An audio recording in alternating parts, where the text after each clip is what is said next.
Meja. Ya tamu kamu direkam. Siap. Meja. Oh iya. Ya meja ini. Nah, mau sekarang gitu lah meja. Nuyen wi. Iya. Kenapa? Tila.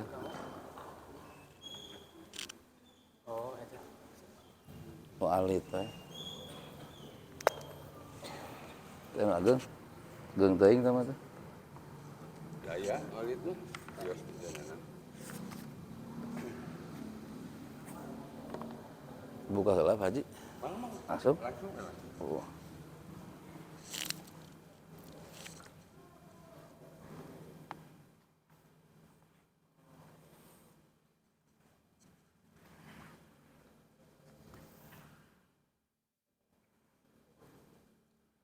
Bismillahirrahmanirrahim. Assalamualaikum warahmatullahi wabarakatuh. Bismillah walhamdulillah. Wassalatu wassalamu ala rasulillah wa ala alihi wa sahbihi wa mawalah. Asyhadu an la ilaha illallah wa asyhadu anna muhammadan abduhu wa rasuluh. Qala rabbi shrah li sadri wa yassir li amri wahlul 'uqdatam min lisani yafqahu qawli.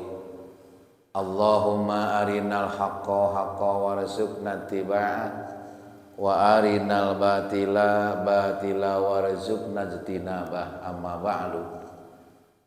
Faqala Allah ta'ala fil Qur'anil Karim, a'udzu billahi minasy syaithanir rajim.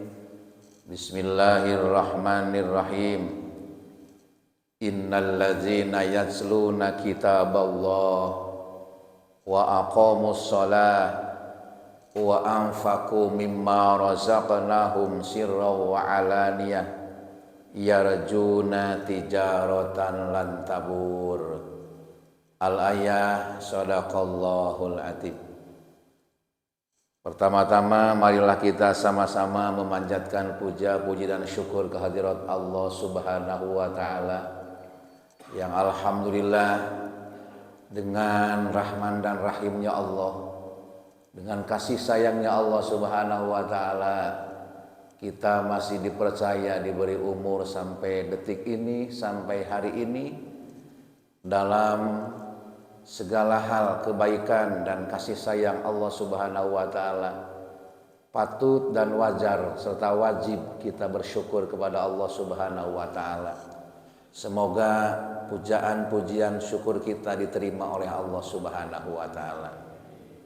Shalawat dan salam senantiasa selamanya tercurahkan kepada junjungan kita Nabi besar Muhammad sallallahu alaihi wasallam, kepada seluruh keluarganya, para sahabatnya, para tabi'in, tabi'atnya, dan mudah-mudahan kita termasuk atau tergolong umat baginda Rasul yang mendapatkan syafaatnya kelak liyaumal jaza wal hisab. Amin amin ya Allah ya rabbal alamin. Bapak Ketua DKM Baitur Rahman beserta seluruh jajaran pengurus DKM Baitur Rahman yang saya hormati dan Allah muliakan. Para sepuh, para pini sepuh, tokoh agama, tokoh masyarakat, para asatid, para kiai yang hadir pada kesempatan yang mulia ini, yang saya hormati dan insya Allah semuanya dimuliakan Allah Subhanahu wa ta'ala. Amin ya Allah ya rabbal alamin. Tidak terasa kita telah memasuki hari keberapa nih Pak? Ke-10 ya?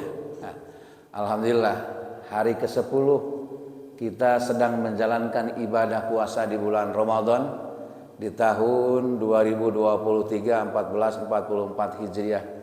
Semoga puasa yang telah kita sama-sama laksanakan diterima oleh Allah Subhanahu wa taala, dan insya Allah tinggal 21 hari lagi kita akan menghadapi Idul Fitri. Berarti gitu ya?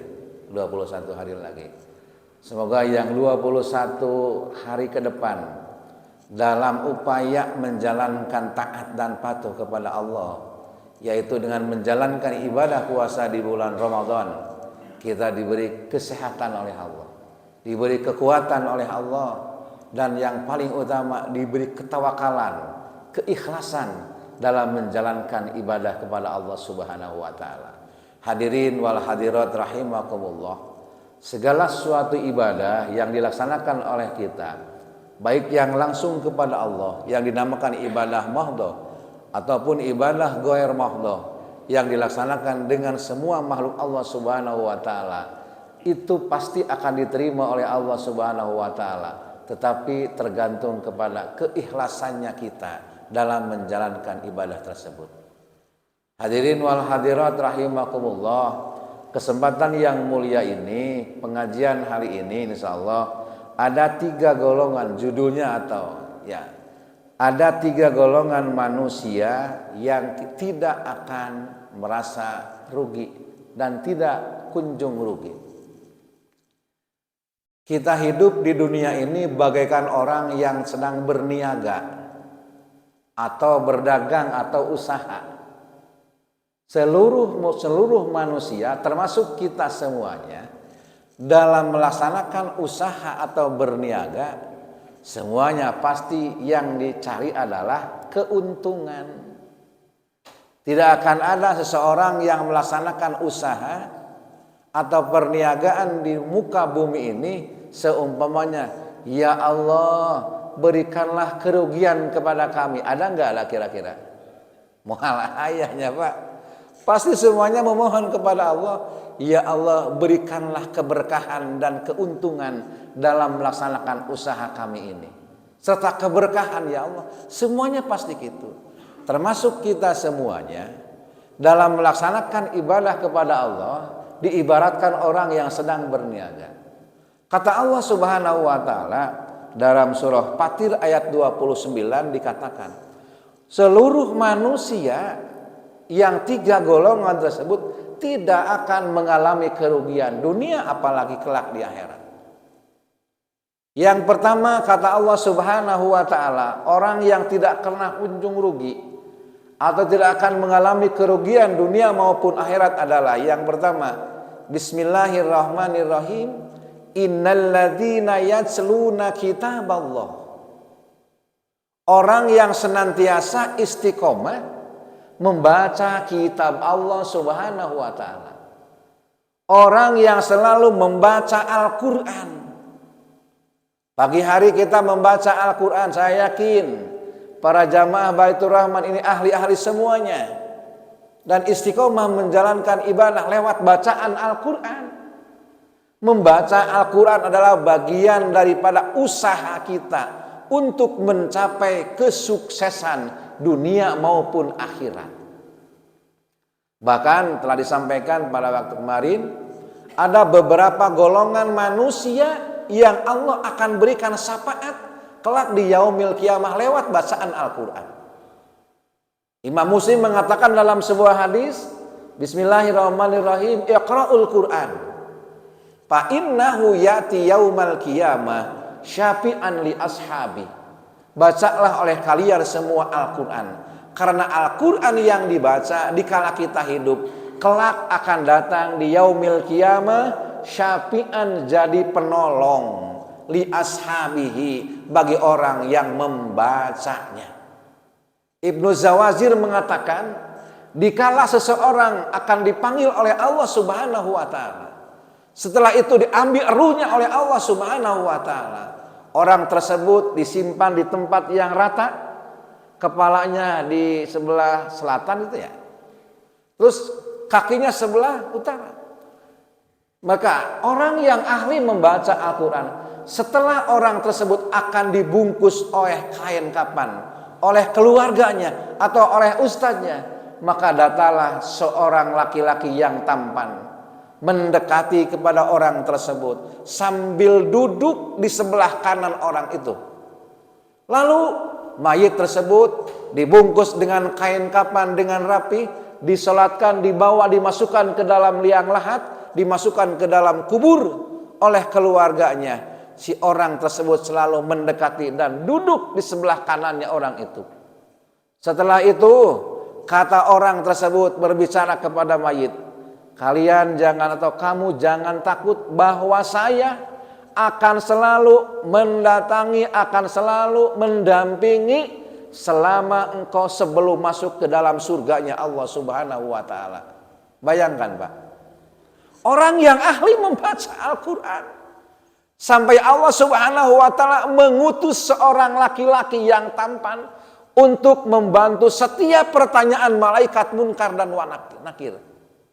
Setelah itu Allah Subhanahu wa taala mengutus malaikat munkar dan nakir, ditanyalah oleh Allah lewat malaikat munkar wa nakir orang tersebut.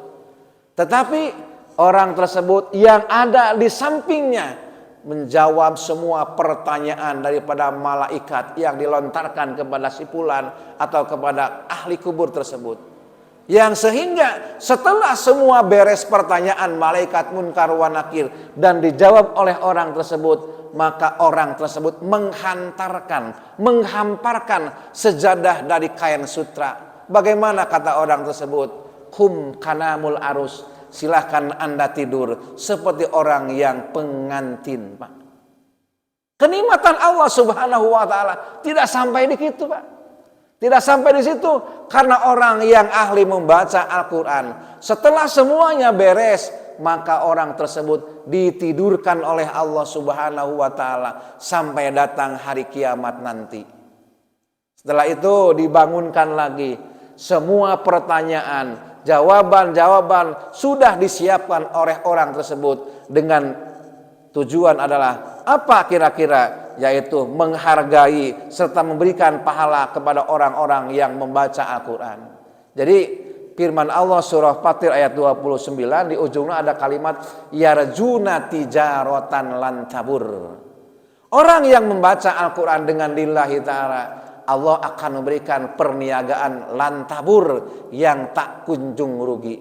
Insya Allah Al-Quran yang dibaca kita, meskipun 1 ayat, meskipun 2 ayat, meskipun 10 ayat, meskipun sedikit, insya Allah akan ada balasannya dari Allah Subhanahu wa taala kelak di yaumal jazaa wal hisab. Jangankan di yaumal jazaa wal hisab, di alam dunia pun seluruh penyakit yang Allah berikan di alam dunia kepada orang-orang di antara kita atau termasuk kepada kita, insya Allah Al-Quran merupakan apa? Syifaun linnas, obat bagi manusia. Seandainya kita, seorang ulama mengatakan, apabila kita umpamanya merasakan ada sakit di bagian tubuh kita, baik dada maupun mana, coba pegang sambil membaca surah Al-Ikhlas dengan tulus dan ikhlas. Dengan karena Allah Subhanahu wa taala, niscaya Allah secara pelan-pelan akan mengganti sakit tersebut, diganti dengan kesehatan. Bismillahirrahmanirrahim. Qul huwallahu ahad, Allahus samad, lam yalid wa lam yulad wa lam yakul lahu kufuwan ahad. Ini ada cerita Pak Haji BDKM, para sepuh. Saya di tahun 2022 divonis jantung oleh dokter, sakit Pak, sampai masuk ke rumah sakit. Divonis harus pakai ring, dioperasi dengan izin Allah Subhanahu wa taala, dengan doa dari saudara-saudara termasuk dari bapak-bapak, dengan kalimah-kalimah Allah Subhanahu wa taala, dengan dibacakannya Al-Qur'an oleh diri kita sendiri, dibantu oleh orang lain, dengan izin Allah semua harus saya harus masuk ruang ICU Pak Haji. Tetapi saya menolak karena kira-kira bagaimana kalau di ICU gitu. Dokter dengan lillahi ta'ala semua yang namanya alat-alat ICU dimasukkan kepada ruangan biasa, diterapkan kepada saya, terus dibacakan apa-apa kira-kira ayat-ayat Al-Quran, termasuk tadi Pak surah Al-Ikhlas dibaca terus oleh saya.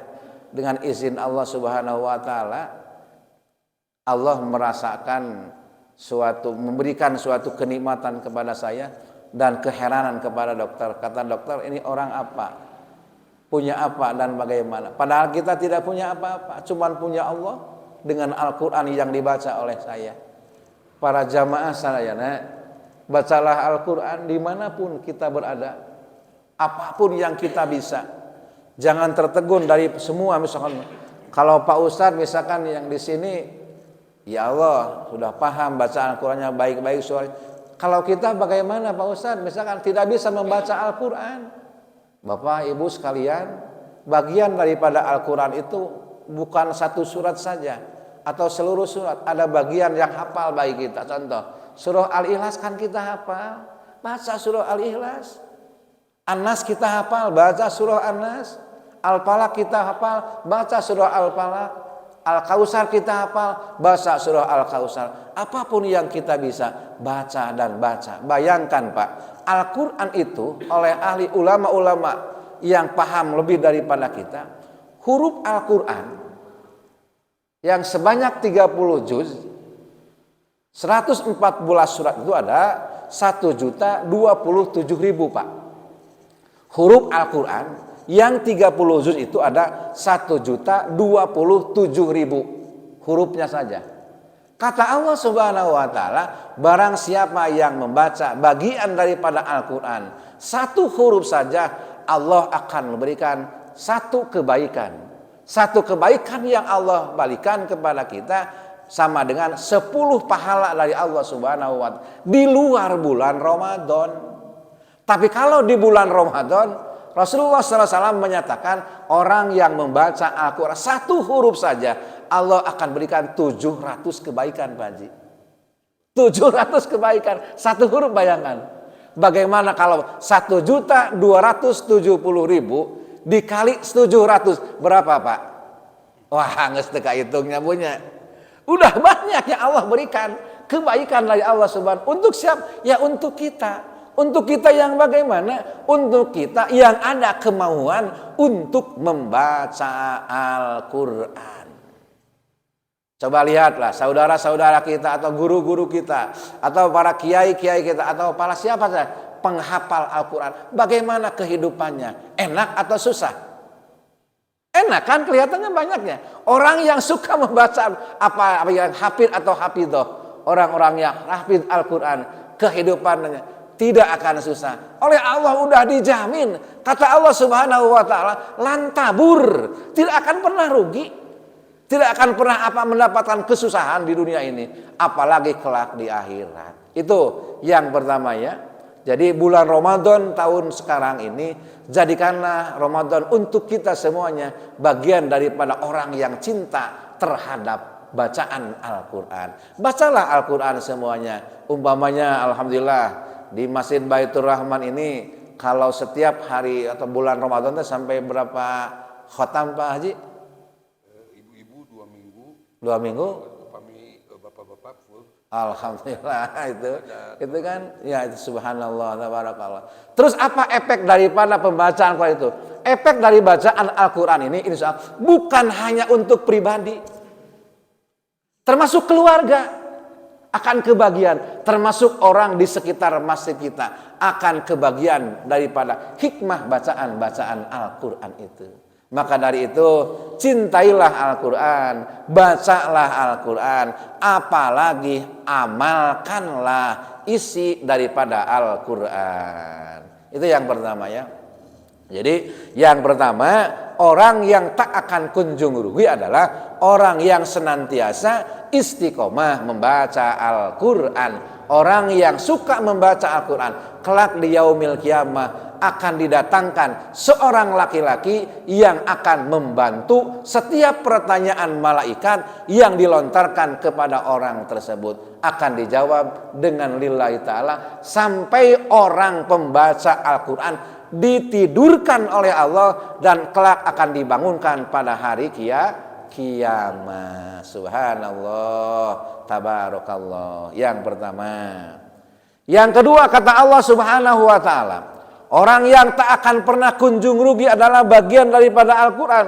Wa iqamus sholah. Orang yang senantiasa menjaga sholat yang 5 waktu. Dalam hadis yang lain Rasulullah Sallallahu Alaihi Wasallam, ada 6 golongan manusia yang akan Allah masukkan ke dalam surganya Allah bighairi hisabin, tanpa dihisab. Siapa saja di antaranya? Orang yang menjaga sholat yang 5 waktu, dikerjakan di awal waktu, disertakan dengan berjamaah. Rasul Shallallahu Alaihi Wasallam mengatakan, orang yang menjaga sholat yang 5 waktu diberjamaahkan di awal waktu, maka orang tersebut akan dimasukkan ke dalam surganya Allah bighairi hisabin, tanpa dihisab. Tidak akan ada orang yang bertanya, tidak akan ada malaikat yang menjaga, langsung dimasukkan oleh Allah Subhanahu wa taala ke dalam surganya Allah Subhanahu wa taala. Bagaimana orang tersebut? Orang yang selalu menjaga sholat. Apapun pekerjaan orang tersebut, sesibuk apapun pekerjaan orang tersebut, dikala telah ada panggilan untuk melaksanakan ibadah sholat, dia tinggalkan pekerjaan yang namanya dunia. Dia masuk ke dalam surga, ke dalam tempat yang mulia, yaitu bentuk masjid. Kita ambil air wudhu, kita masuk dalam masjid, melaksanakan ibadah sholat. Mau kita misalkan menjadi imam, mau kita menjadi makmum, sama saja di hadapan Allah Subhanahu wa taala. Orang yang menjaga salat yang 5 waktu, niscaya kata Allah Subhanahu wa taala, mereka akan diberikan suatu keuntungan dunia maupun akhirat, bahkan dia tidak akan pernah rugi di hadapan Allah Subhanahu wa taala. Intinya adalah orang yang menjaga salat yang 5 waktu, pasti Allah akan menjaga dari sisi kehidupan dunia maupun sisi kehidupan akhirat kelak.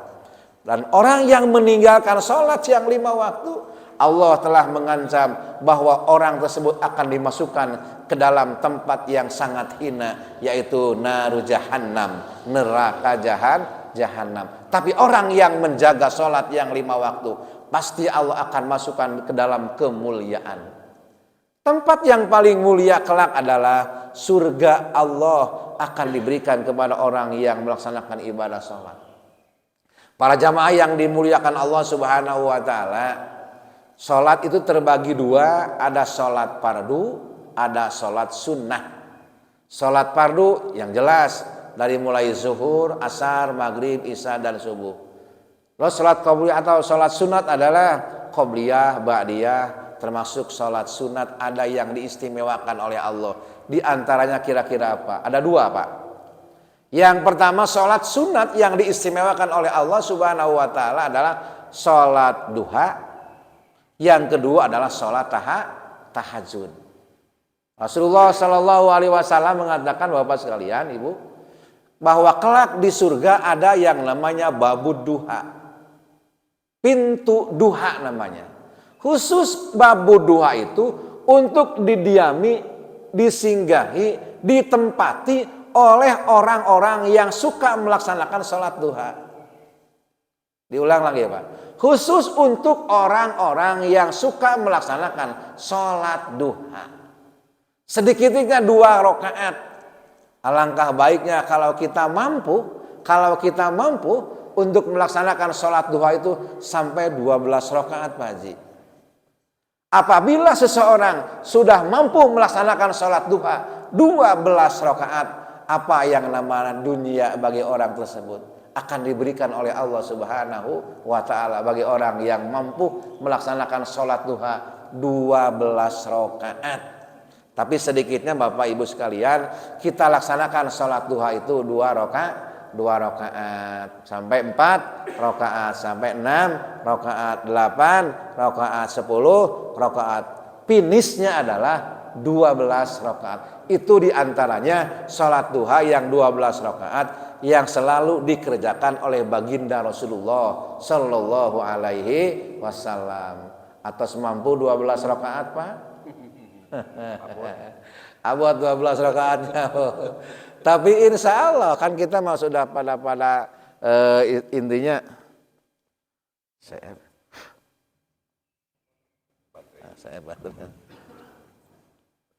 12 rakaat Pak Haji lah.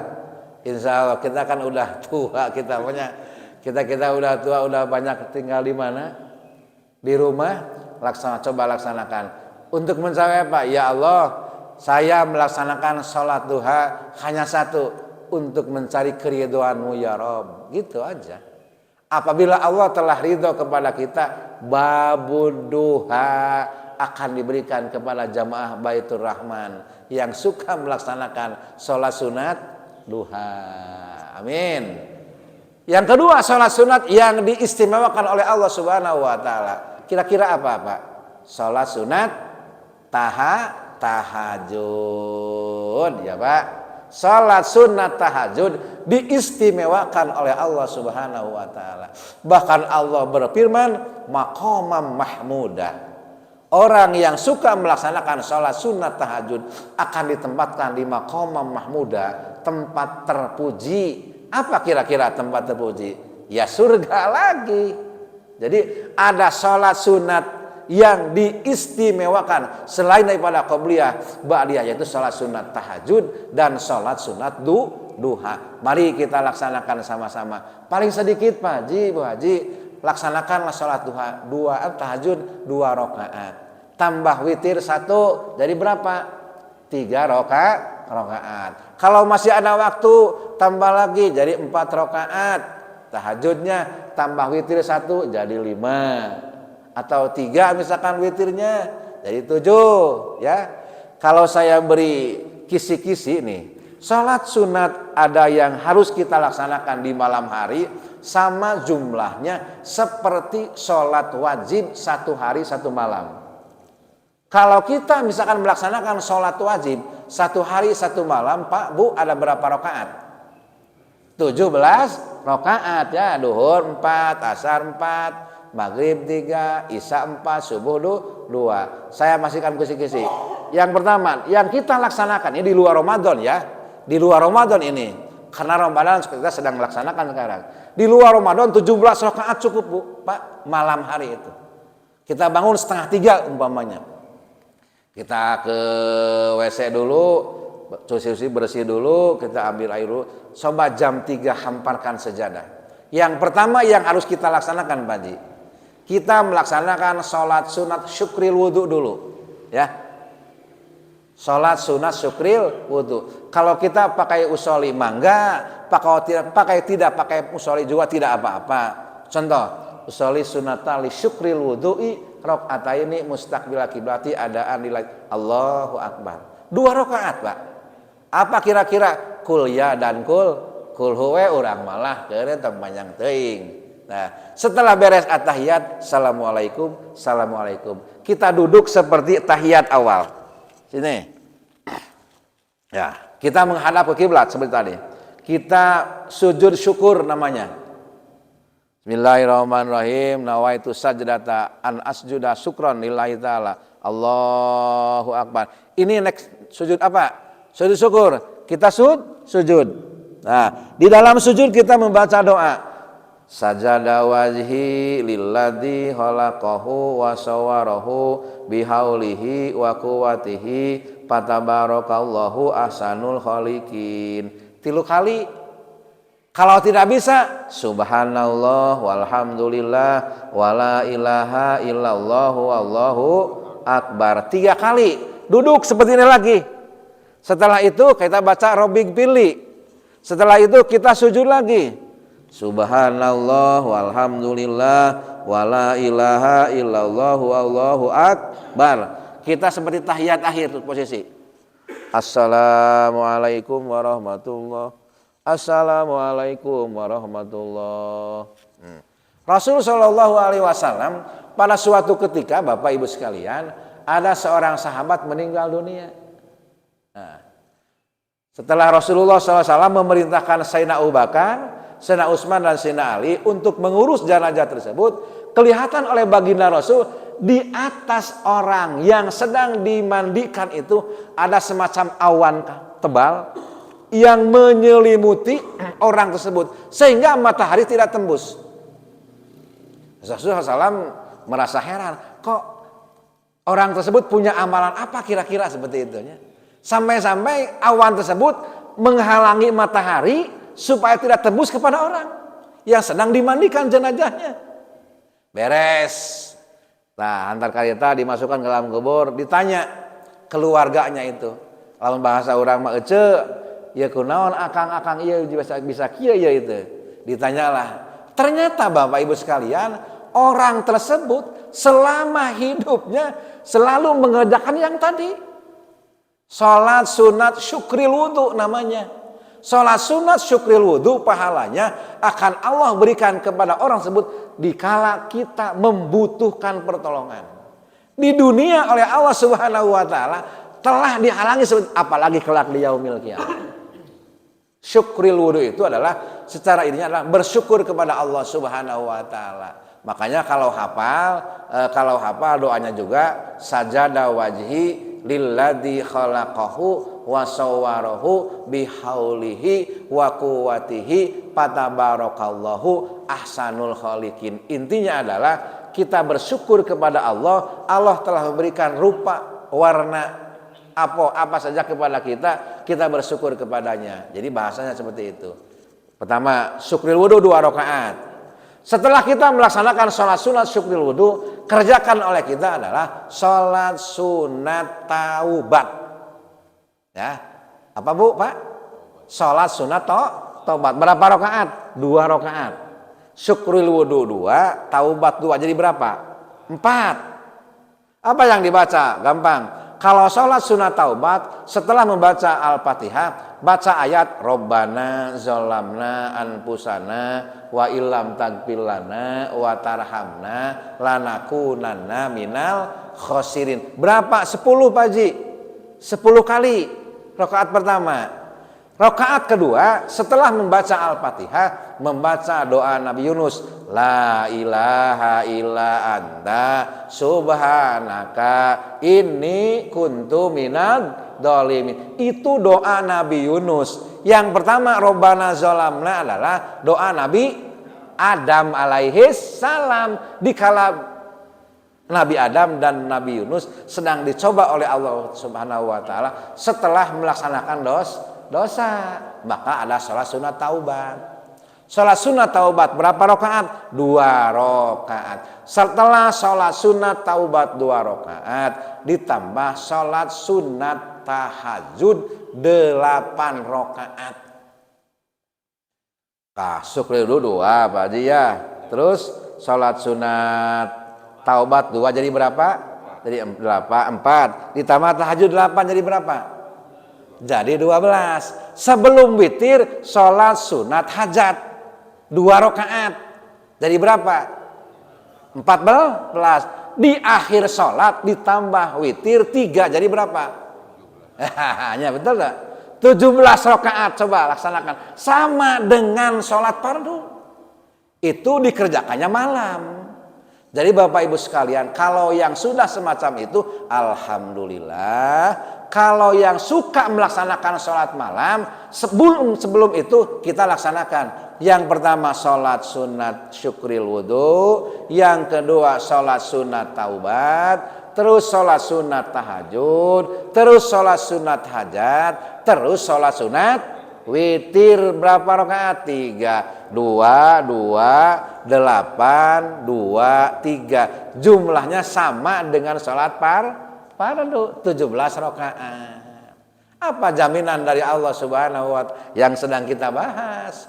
Allah akan memberikan keuntungan bagi orang tersebut dunia maupun akhirat. Amin ya rabbal alamin. Yang ketiga kata Allah Subhanahu wa taala, orang yang tidak akan pernah kunjung rugi adalah wa anfaqu mimma razaqnahum sirran wa alaniyah. Orang yang selalu menginfakkan sebahagian rezekinya di jalan Allah, baik terang-terangan maupun tidak tahu orang lain. Semuanya insya Allah sama saja. Sekalipun orang yang misalkan contoh, seseorang melaksanakan atau memberikan infak kepada orang, tidak tahu siapa-siapa, tetapi dalam hati kita umpamanya ingin dipuji oleh orang siapa saja yang tahu, tetap saja Allah akan mengurangi pahalanya orang yang melaksanakan infak dan sedekah kalau kita ingin dipuji oleh orang lain. Keluarkanlah infak dan sedekah kita hanya untuk mencari ridho Allah dunia maupun akhirat. Jaminan Allah yarjuna tijaratan lan tabur. Maka orang yang melaksanakan yang 3 perkara tadi,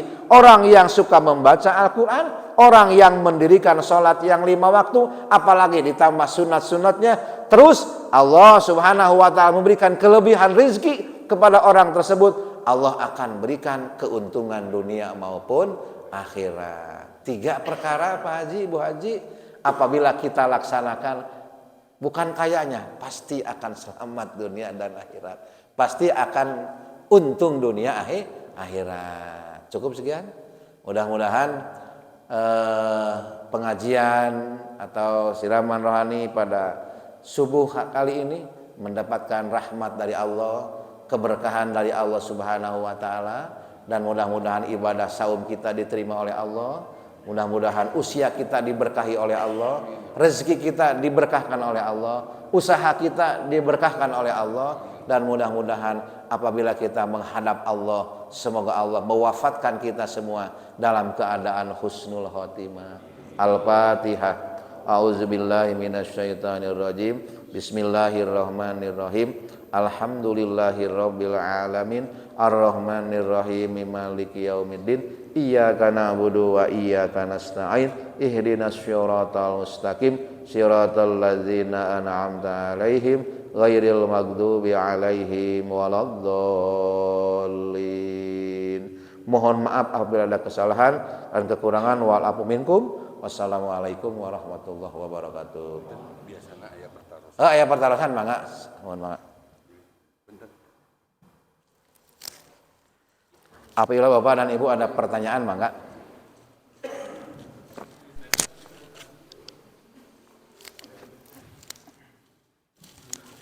Assalamualaikum warahmatullahi wabarakatuh. Waalaikumsalam warahmatullahi wabarakatuh. Pak Ustadz, Bapak semuanya, mohon maaf Pak. Ini tadi yang disampaikan Pak Ustadz masalah kematian. Pada saat kita atau setelah meninggal dunia, kan kalau tidak salah gitu Pak ya, arwah kita itu langsung dibawa ke atas, ke langit itu katanya Pak ya. Apa benar atau tidak? Saya juga mau nanya ke Pak Ustadz. Terus yang intinya yang saya tanyakan, karena bulan Ramadan itu ada pada saat di kubur atau di ngelahat, apakah ada pertanyaan, apakah setelah lebaran istilahnya gitu lupa kan? Nah, karena kata orang kan pada saat puasa itu malaikat juga semua di ini gitu lupa kan? Nah, sedangkan arwah-arwah katanya itu yang dari makam itu juga datang kayak melihat anak-anaknya atau saudara-saudaranya gitu Pak. Nah itu yang apakah ada saat orang meninggal, karena cukup banyak menyampaikan Pak kalau pada saat meninggal bulan Ramadan, aduh alhamdulillah tidak dapat siksa dia saat ini. Jadi apakah benar atau bagaimana gitu Pak? Mohon penjelasan, terima kasih, mohon maaf. Wassalamualaikum warahmatullahi wabarakatuh. Waalaikumsalam warahmatullahi wabarakatuh. Orang yang meninggal, pertanyaan dari Pak Haji tadi, orang yang meninggal di bulan Ramadan itu maksudnya Pak Haji? Orang yang meninggal di bulan Ramadan, pertanyaan beliau adalah apakah ada siksa bagi orang yang durhaka gitu kan? Dalam sebuah keterangan bahwa Allah Subhanahu wa taala menghentikan seluruh aktivitas azab, Pak. Seluruh azab dihentikan pada bulan Ramadan. Termasuk orang yang masuk atau yang mati, yang meninggal pada bulan Ramadan. Contoh si A itu meninggal pada bulan Ramadan. Begitu masuk misalkan kalau orang yang diazab atau orang yang durhaka pasti akan disiksa. Nah, Rasul Shallallahu Alaihi Wasallam pernah ditanya oleh para sahabat, apakah ada azab atau siksa di bulan Ramadan di dalam kubur?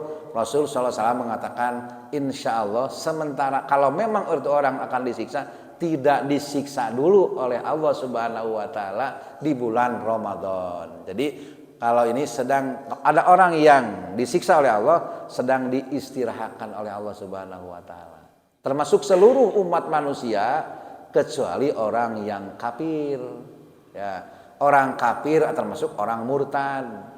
Itu Allah Subhanahu Wa Taala terus siksaannya tidak akan dicabut, itu abadi atau selamanya. Kalau bagi orang Islam, orang Muslim tetapi punya dosa, terus meninggalnya sebelum meninggal tidak pernah tobat, berarti dosanya ke bawah sampai mati. Maka untuk orang yang beriman oleh Allah Subhanahu wa taala sementara tidak akan ada pertanyaan malaikat, terus tidak ada siksa kubur. Tetapi setelah Ramadan, setelah lebaran, orang tersebut pasti akan ditanya oleh Allah Subhanahu.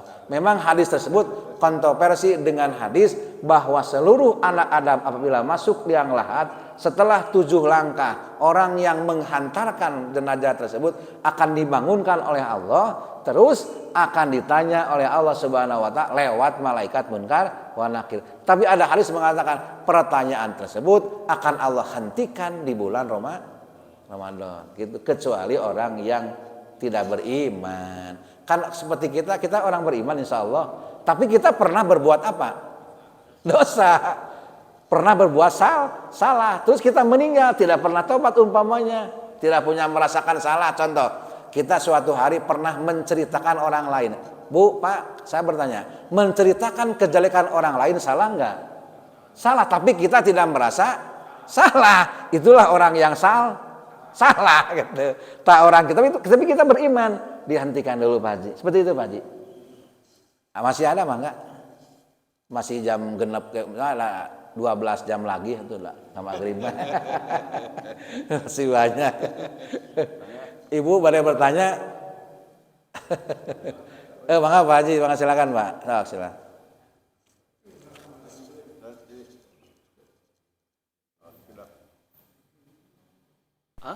Enggak.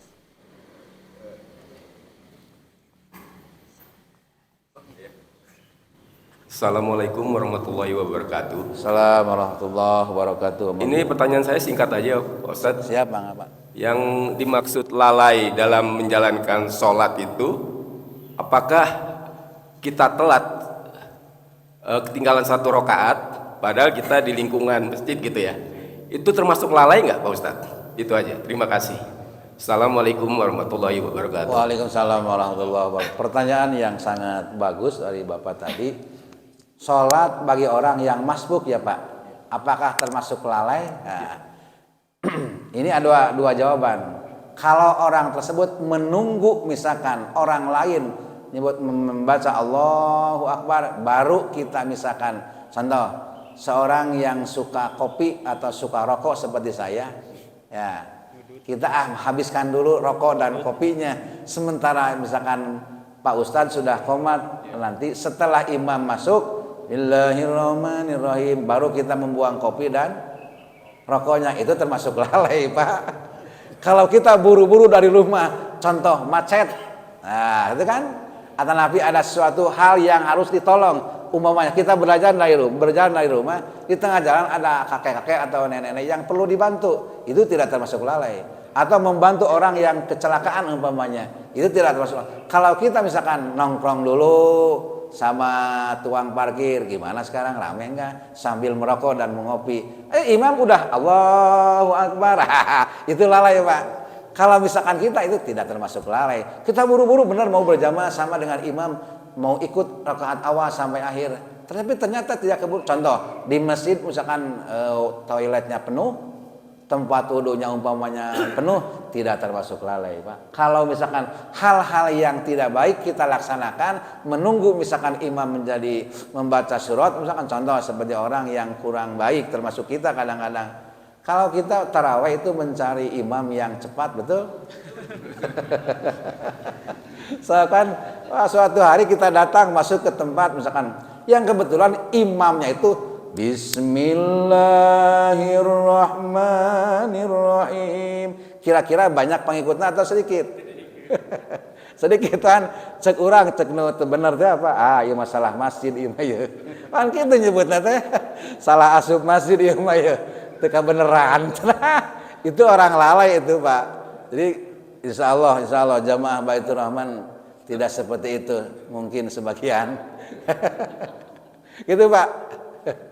Ada kira-kira lagi? Mangga Pak.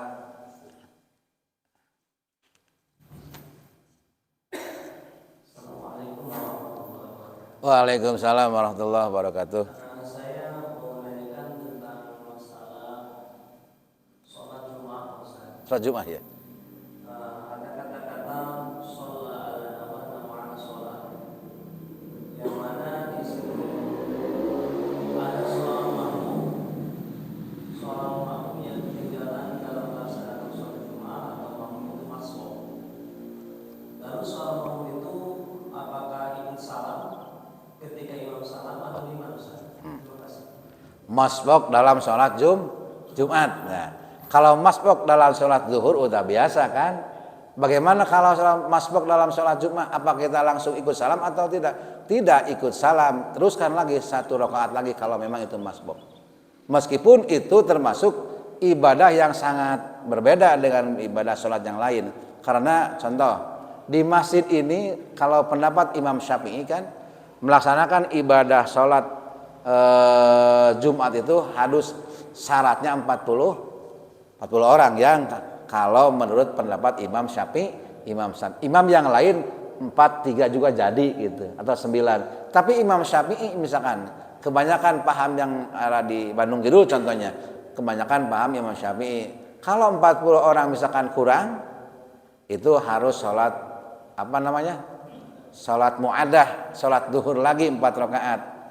40 orang misalkan udah penuh tapi orangnya diantaranya satu tidak ada 1 orang yang belum balik dengan anak-anak tetap harus mu'adah juga itu. Nah, bagaimana kalau masbuk dalam sholat Jumat? Masbuk dalam sholat Jumat tetap berjalan masbuk seperti sholat biasa. Contoh, ada makmum yang ketinggalan 1 rakaat, mungkin kita misalkan makmum tersebut ke WC dulu, mau qadil hajat dulu, mau BAB atau BAK karena misalkan ada penyakit. Nah, tetap masbuk berjalan seperti sholat biasa. Tidak misalkan setelah 1 rakaat, 1 rakaat saja sholatnya, tidak. Jadi tetap Pak Ustadz harus dilaksanakan 2 rakaat oleh si makmum tersebut. Gitu Pak. Ya. Mangga. Aya keneh. Ada kalau sampai jam 6 ada tuh 20 jam deh itu. Siap, Kang.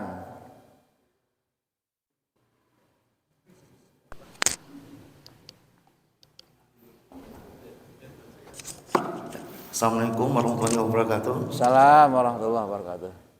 Yang saya pertanyakan Pak, apakah tadi kalau sholat sunat sebagai penyempurna sholat fardu, ibarat sholat fardu itu ada 17 rakaat sehari semalam, sedangkan kita kalau melakukan sholat sepertiga malam mulai dari sholat syukur tadi, terus sholat taubat, tahajud, hajat sampai witir dan 17 rakaat. Apakah sama dengan posisi tadi golongan itu ada baca Al-Quran, dirikan sholat sama infak. Nah, sedangkan dalam sholat kita juga membaca Al-Quran dari Al-Fatihah semuanya gitu. Apakah secara pahala orang mendirikan sholat double dengan menjadi golongan orang pembaca Al-Quran? Sedangkan posisi baca Al-Quran tadi yang hafal aja kulhu, anas, falak gitu, tanpa harus membuka kitab Al-Quran gitu. Pertanyaannya, apakah golongan orang yang mendirikan sholat dapat tambahan dengan orang termasuk golongan orang yang membaca kitab Al-Quran? Terima kasih Pak. Assalamualaikum warahmatullahi wabarakatuh. Pahala orang yang tadi ya, yang 3 orang golongan manusia yang tak akan kunjung rugi, ada Watslu alaihim ayat itu orang yang membaca Al-Quran, yang kedua orang yang melaksanakan ibadah sholat. Pertanyaan Bapak adalah apakah pahalanya sama? Bagaimana? Oh iya. Di dalam sholat itu ada bacaan Al-Quran. Apakah double pahalanya? Jangankan double, wallahu yudha'ifu liman yasha. Allah akan melipat gandakan pahala orang tersebut. Sholatnya punya pahala, baca Al-Qur'annya punya pahala, itu kan. Apalagi setelah sholat, setelah baca Al-Quran, wa anfiqu mimma razaqnahum, menginfakkan sebagian rezekinya. Biasanya di masjid itu ada koropak atau kensereng. Jadi orang yang melaksanakan sholat itu insya Allah melaksanakan ibadah sholat di masjid, 3 pahalanya Pak. Sholat punya pahala yang tadi, membaca Al-Quran karena baca Al-Quran ada dalam sholat. Setelah itu ada koropak lewat atau kita mau pulang, buka saku, masukkan apa? Uang infak ke dalam koropak, 3 lantabur Pak, tidak akan rugi. Duit kemana deui ya? Padahal karena koropakeun, setelah pulang ada yang datang, Pak, Assalamualaikum, ini ada rezeki sedikit nih. Bisa jadi seperti itu. Ya. Jadi orang yang melaksanakan sholat berjamaah di masjid sudah full pahalanya oleh Allah Subhanahu wa taala diberikan. Apalagi kalau contoh memberikan makanan kepada orang yang melaksanakan ibadah puasa di bulan Ramadan. Satu memberikan takjil kepada orang yang berpuasa, satu orang saja pahalanya sama dengan puasa 1 hari. Bagaimana kalau 100 orang? Ya 100 hari itu. Bagaimana kalau 1000 orang? Ya 1000 hari. Wah, Pak Ustaz loba-loba teuing atuh moal pinu. Jaga mah butuh, Pak. Pahala di Allah Subhanahu wa taala. Seperti itu, Kang. Insyaallah ya. Jadi ku Allah didoifkeun, ditikal-tikalkan, dilipat gandakan oleh Allah Subhanahu wa taala. Alhamdulillahirabbil alamin sampai jam genep Pak Ji. Masih ada enggak ada? Bebas lah atuh Sabtu mah ada libur kantor kayaknya. Kamu abdi mau libur terus. Masih ada? Cekap? Alhamdulillahirabbil alamin. Semoga Allah memberikan berkah pada hari ini kepada kita semuanya. Termasuk Bapak Ibu keluarga kita yang di rumah yang nggak bisa datang ke tempat yang mulia ini, termasuk keluarga kita yang di kota, yang di kampung, semuanya mendapatkan berkah Allah Subhanahu wa taala lewat perjuangan kita. Dari subuh biasanya kita tidur lagi atau apa lagi, tapi kita sekarang duduk di masjid yang mulia ini di atas karpet yang baru yang masih ya wangi gitu ya Pak. Terus sujudnya enak Pak, di tempat sujud gitunya beda jeung masjid abdi. Masjid abdi mah kan karpetna geus eueuh buluan. Jadi tarang teh kalah harari deung teu. Tapi tenang nanti orang Batu Nunggal yang akan ganti insyaallah. Amin. Ya rabbal alamin. Wassalamualaikum warahmatullahi wabarakatuh. Alhamdulillah.